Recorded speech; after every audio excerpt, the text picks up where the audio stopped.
अरे नहीं, आदरणीय सभापति महोदय, मैं आपका बहुत धन्यवाद देना चाहता हूं कि बहुत ही महत्वपूर्ण और देश के लिए और बड़ी आबादी के लिए भारतीय जनता पार्टी की सरकार में एक और बिल आया है, क्योंकि मेरे से पूर्व में जो हमारे साथी बोले हैं वो माननीय सदस्य हमारे साथ नहीं, लेकिन मैं उनके बहुत सारी बातों से सहमत हूं। और अध्यक्ष महोदय, मैं देख रहा हूं जो एक्स कांग्रेस वाले हैं वो ज्यादा बोल रहे हैं।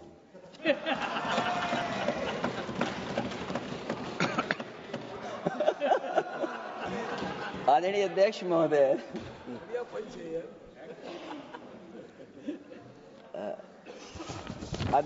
जो आज बिल पेश हुआ है,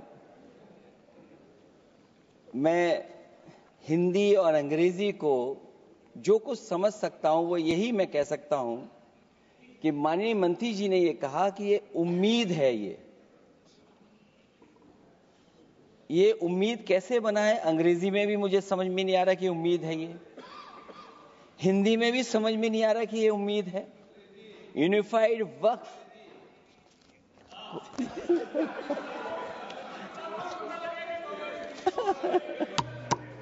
अध्यक्ष महोदय, यूनिफाइड वक्फ मैनेजमेंट,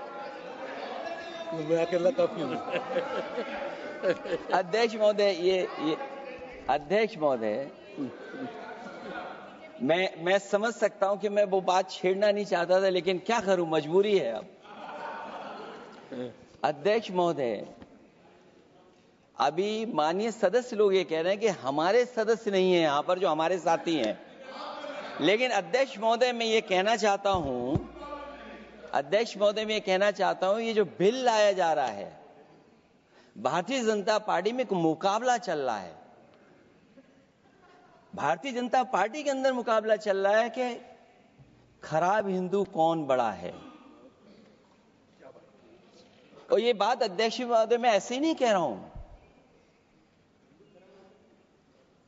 जो पार्टी ये कहती हो कि दुनिया की सबसे बड़ी पार्टी है, अध्यक्ष महोदय वो अपना राष्ट्रीय अध्यक्ष नहीं चुन पाए अभी तक।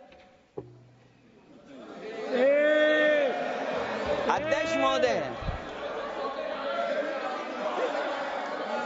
महोदय, भारतीय जनता पार्टी क्या है?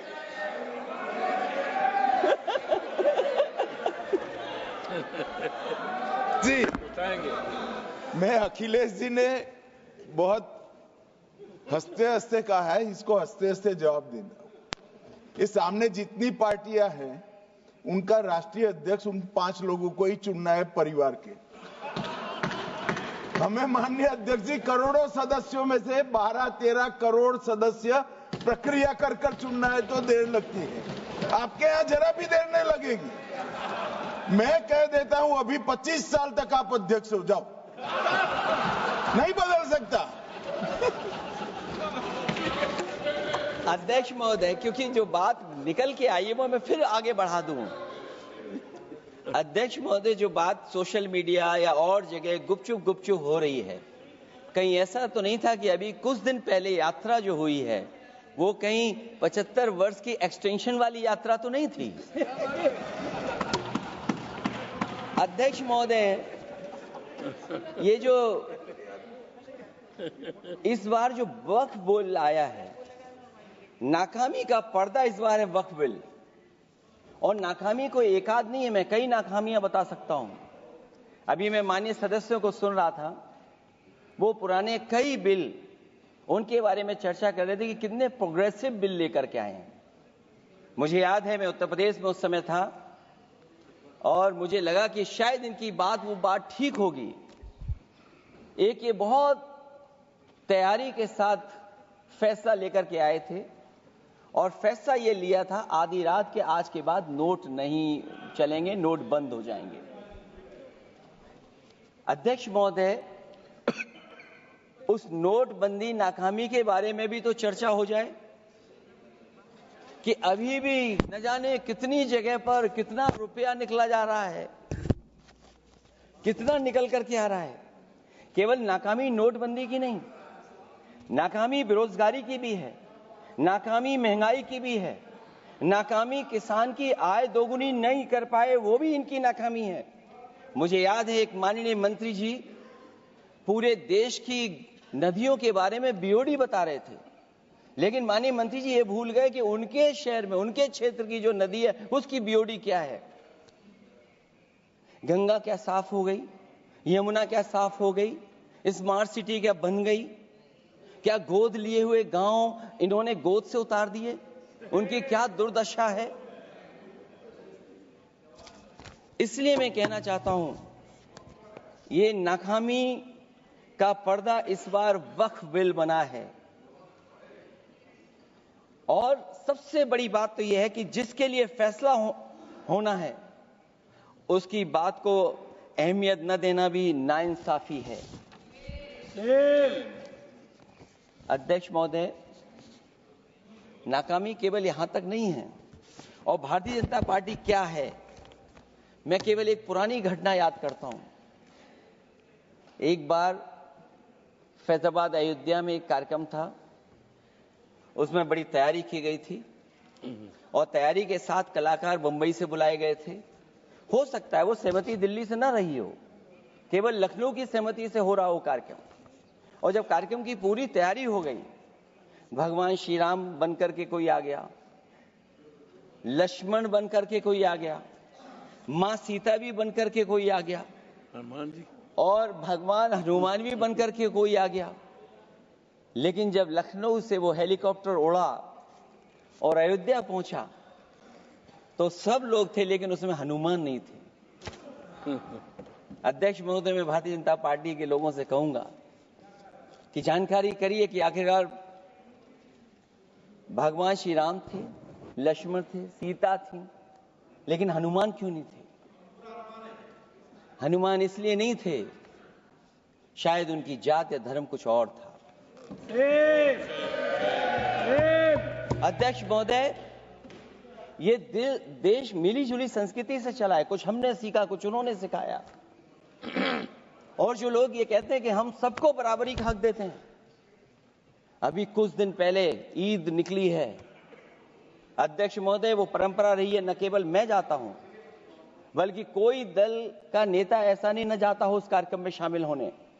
भारतीय जनता पार्टी के जो मुख्यमंत्री, उप मुख्यमंत्री, वो भी जाते हैं, उप मुख्यमंत्री, सभी धर्मों के नेता आते हैं।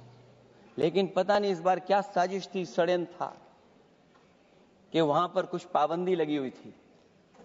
अगर किसी कारण पाबंदी लगी हुई थी तो बात समझ में आती है, लेकिन जब जानकारी हुई है, किसी को नहीं पता था कि पाबंदी क्यों लगी है कि आप नहीं जा सकते वहां पर कार्यक्रम में शामिल होने। क्या यही भारत है, यही संविधान हमें रास्ता दिखाता है? अध्यक्ष महोदय, मंत्री जी बताएं हमें, वो खुद भी माइनॉरिटी हैं, भगवान बुद्ध के रास्ते पे चलते हैं।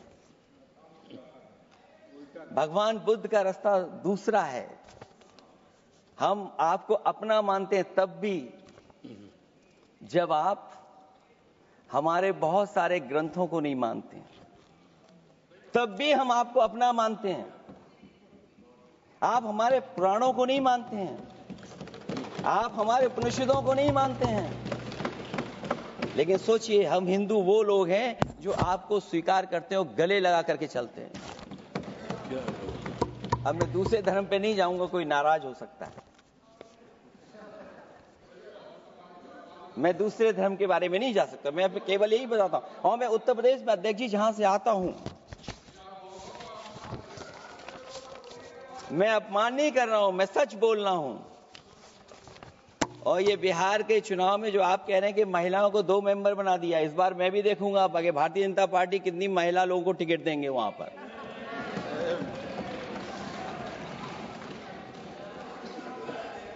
अध्यक्ष महोदय, भाजपा जब भी कोई नया बिल लाती है तो वो अपनी नाकामी छुपाती है।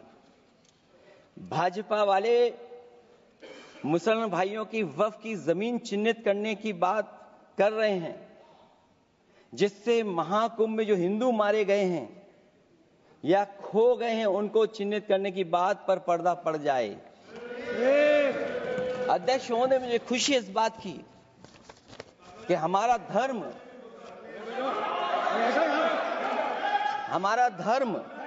अध्यक्ष महोदय नहीं कुछ कहना चाहते हैं नहीं प्लीज, उनको अलाउ नहीं किया। अध्यक्ष महोदय,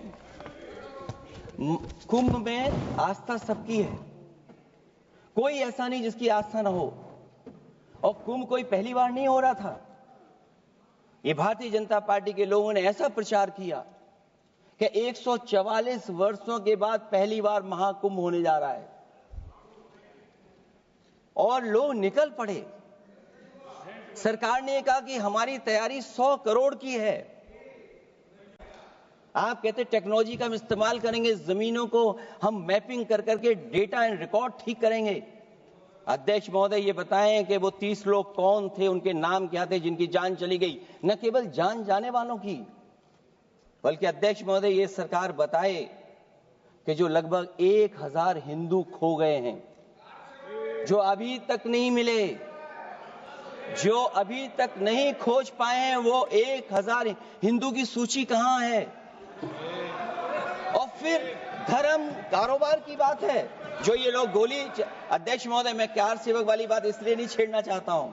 अध्यक्ष महोदय, ये शायद माननीय सदस्य जानते नहीं कुछ सच्चाई नहीं जानते। अध्यक्ष महोदय, ये संविधान की वजह से, संविधान को बचाने के लिए, हिंदू एकता को बचाने के लिए कुछ फैसले लिए गए, लेकिन एफआईआर हम लोगों पे नहीं लिखी गई थी।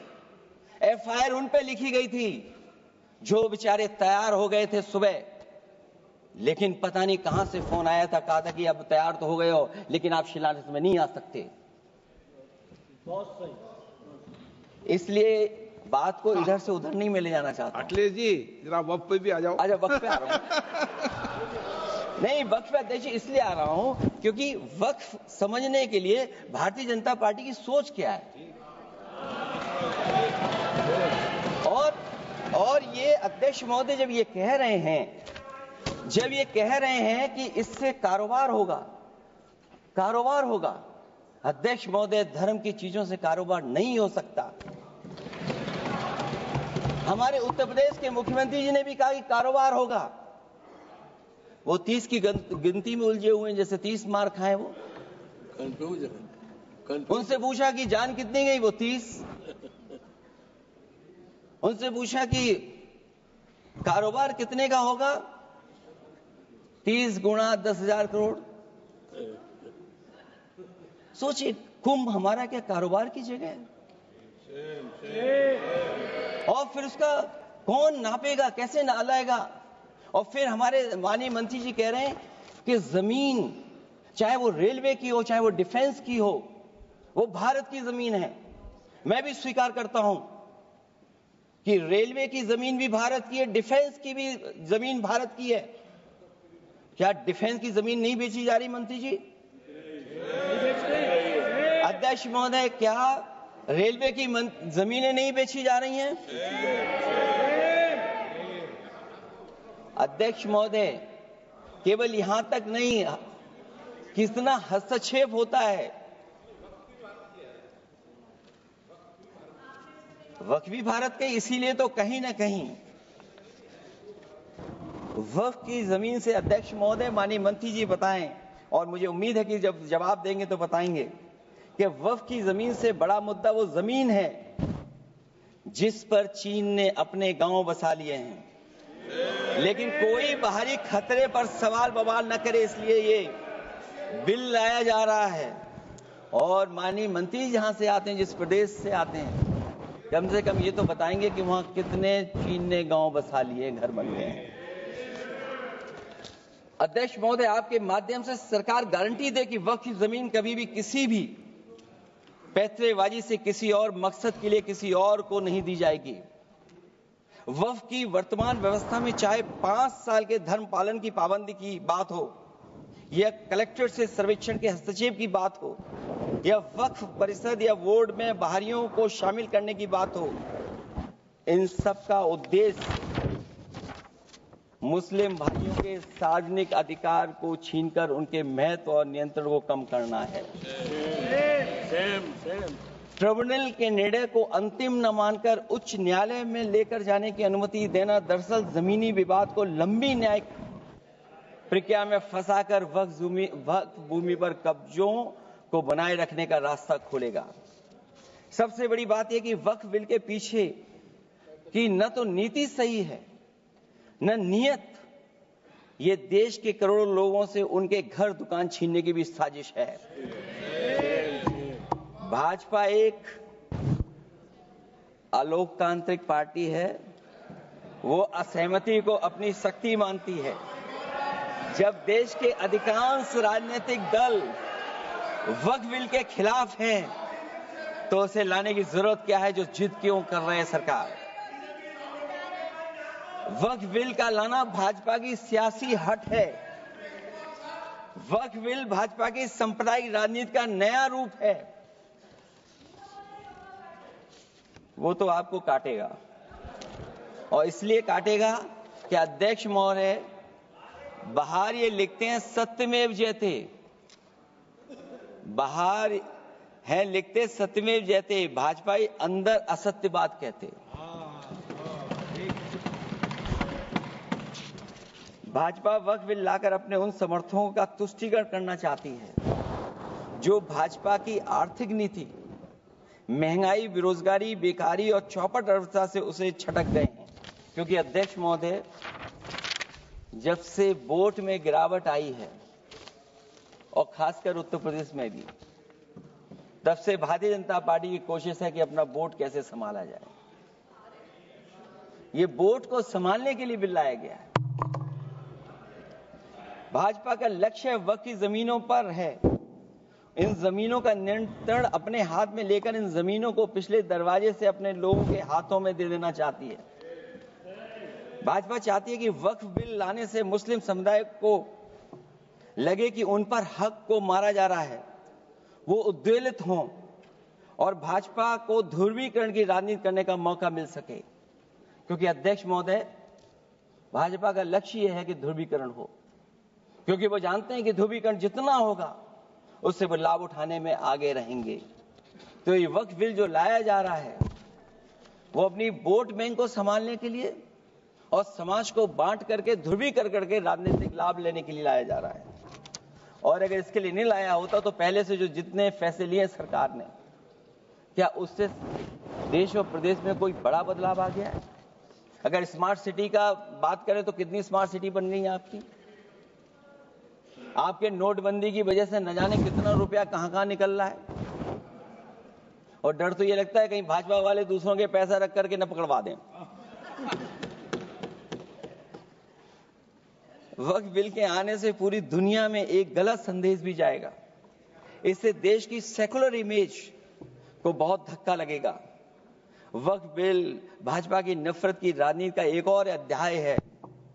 मैं अंत में कहना चाहता हूं कि अभी तो आपने साथी संभाल लिए हैं, एक साथी तो मुझे दिखाई नहीं दे रहा है, और हमारे जिनका हमने सम्मान किया हमें कहां ले गए आप, और हमें यहां छोड़ गए आप, हमें छोड़ गए। हमें देखिए सभापति महोदय देखिए राजनीति क्या है। हमने आपका हाथ पकड़ा और हम यहां आ गए, और आप हमारा हाथ छुड़ा करके वहां चले गए। इसलिए देखिएगा कब हमारा इनका हाथ मिल जाए। और मैं अध्यक्ष सभापति महोदय ये कहना चाहता हूं कि वक्फ बिल भाजपा के लिए वाटरलू साबित होगा, क्योंकि ऊपर से तो हाँ हाँ कह रहे हैं, लेकिन अंदर ही अंदर बहुत सारे साथी सहमत नहीं है। मैं अंत में इतना ही कहना चाहता हूं कि ये वक्फ बिल जो लेकर के आए, कोई उम्मीद लेकर के नहीं आ रहा है। ये सोची समझी रणनीति का हिस्सा है, क्योंकि इनका जो वोट बिखर गया है, ये मुस्लिम में भी बंटवारा चाहते हैं। मुस्लिम इस्लाम धर्म में कहीं बंटवारा नजर नहीं आता है, लेकिन इनकी कोशिश है कि इस बिल के माध्यम से हम मुस्लिम भाईचारा में भी बंटवारा करते हैं। बंटवारा तो पीडीए करेगा। अभी देखिएगा सभापति महोदया, हमारे एक सदस्य कह रहे थे कि चुनाव बहुत अच्छा होता है, इनसे बेहतर किसने चुनाव देखा होगा? चलिए धन्यवाद। वोट ही नहीं डालने दिया। चलिए सभापति महोदया, मैं धन्यवाद देता हूं। मैं और अपने दल और साथियों के साथ कहता हूं कि समाजवादी पार्टी बिल का विरोध करती है, वोट पड़ेगा तो हम इसके खिलाफ वोट डालने जा रहे हैं। माननीय सदस्य श्री